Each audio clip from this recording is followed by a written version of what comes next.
സംസ്ഥാനത്ത് സൂര്യതാപമേറ്റ് യുവാവ് മരിച്ചു. കിണർ പണിക്കിടെ കുഴഞ്ഞു വീണ് മരിച്ചത് കണ്ണൂർ പള്ളിപ്പൊയിൽ സ്വദേശി സനൽകുമാർ. സംസ്ഥാനത്ത് 3 പേർക്ക് സൂര്യതാപമേറ്റു. 2 ദിവസം കൂടി ഉഷ്ണതരംഗ മുന്നറിയിപ്പ്. പാലക്കാട്, കൊല്ലം, തൃശൂർ ജില്ലകളിൽ കടുത്ത ചൂട് തുടരും. തിരുവനന്തപുരം ചിറയിൻകീഴ് പാമ്പ് കടിയേറ്റ് മരിച്ച 8 വയസ്സുകാരൻ ദിക്ഷലിന് വിട. സംസ്കാരം നടത്തി. മൂലയിൽ വീട്ടിൽ ദിലീപ്, അനു ദമ്പതികളുടെ മകൻ ദിക്ഷലിന് കടിയേറ്റത് ഉറക്കത്തിനിടെ. ചികിത്സാ പിഴവാണ് മരണകാരണമെന്ന് കുടുംബം. റിപ്പോർട്ട് തേടി DMO. ചിറയിൻകീഴ് താലൂക്ക് ആശുപത്രിയിലേക്ക് കോൺഗ്രസ് നടത്തിയ മാർച്ചിൽ സംഘർഷം. തൃശൂർ പൂരത്തിൽ ആചാരപരമായ ആഘോഷം മാത്രം. വെടിക്കെട്ട് ഒഴിവാക്കി. കുടമാറ്റം 15 മിനിറ്റ്. തീരുമാനം ദേവസ്വം മന്ത്രി വിളിച്ച യോഗത്തിൽ. സ്ഫോടനം നടന്ന മുണ്ടത്തിത്തോട് നടത്തിയ തെരച്ചിലിൽ കൂടുതൽ ശരീരഭാഗങ്ങൾ കണ്ടെത്തി. തമിഴ്നാട്ടിലും പശ്ചിമ ബംഗാളിലും റെക്കോർഡ് പോളിംഗ്. ബംഗാളിൽ പോളിംഗ് ശതമാനം 90-ലേക്ക്. തമിഴ്നാട്ടിൽ 82.24. പശ്ചിമ ബംഗാളിൽ വ്യാപക സംഘർഷം, കനത്ത സുരക്ഷ. വോട്ട് ചെയ്ത് പ്രമുഖർ. ജോസ് കെ മാണിയെ നിയുക്ത MLA എന്ന് വിശേഷിപ്പിച്ച് പാലായിൽ ഫ്ലക്സ് ബോർഡുകൾ. പാലാ കടപ്പാട്ടൂരിലാണ് ഫ്ലക്സ്. കടപ്പാട്ടൂർ പൗരാവലിയുടെ പേരിൽ സ്ഥാപിച്ചിരിക്കുന്ന ഫ്ലക്സിൽ ജനനായകൻ പാലായുടെ MLA എന്നും ജോസ് കെ മാണിയെ വിശേഷിപ്പിച്ചു.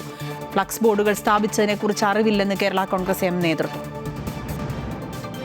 അഞ്ചരക്കണ്ടി ഡെന്റൽ കോളേജ് വിദ്യാർത്ഥി നിതിൻ രാജിന്റെ മരണത്തിൽ അധ്യാപകരുടെ മുൻകൂർ ജാമ്യ ഹർജിയിൽ വിധി മറ്റന്നാൾ.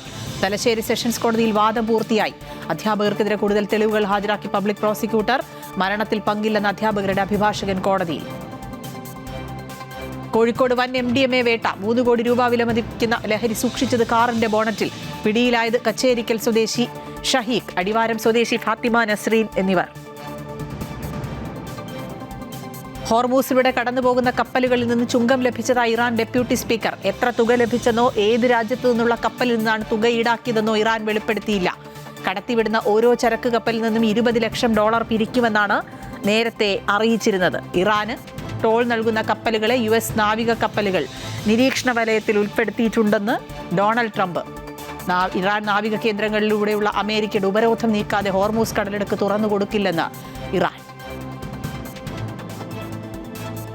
നിർമ്മാതാവ് മുരളി കുന്നുംപുറത്തിന്റെ ആരോപണങ്ങൾക്ക് മറുപടിയുമായി സുമതി വളവ് ചിത്രത്തിന്റെ സംവിധായകനും തിരക്കഥാകൃത്തും. സിനിമ നഷ്ടമാണെന്ന് ആരോപിക്കുന്ന നിർമ്മാതാവ് ചിത്രത്തിന്റെ കണക്ക് പുറത്തുവിടണമെന്ന് തിരക്കഥാകൃത്ത് അഭിലാഷ് പിള്ള. ചിത്രത്തിന്റെ നിർമ്മാണത്തിന് വലിയ ചിലവ് വരുമെന്ന് നേരത്തെ മുരളി കുന്നുംപുറത്തിനെ അറിയിച്ചിരുന്നു. സിനിമയിൽ അഭിനയിച്ച പലർക്കും നിർമ്മാതാവ് പ്രതിഫലം നൽകിയിട്ടില്ലെന്നും ആരോപണം. ഫാസ്റ്റ് ന്യൂസ് പൂർണ്ണമാകുന്നു. നമസ്കാരം.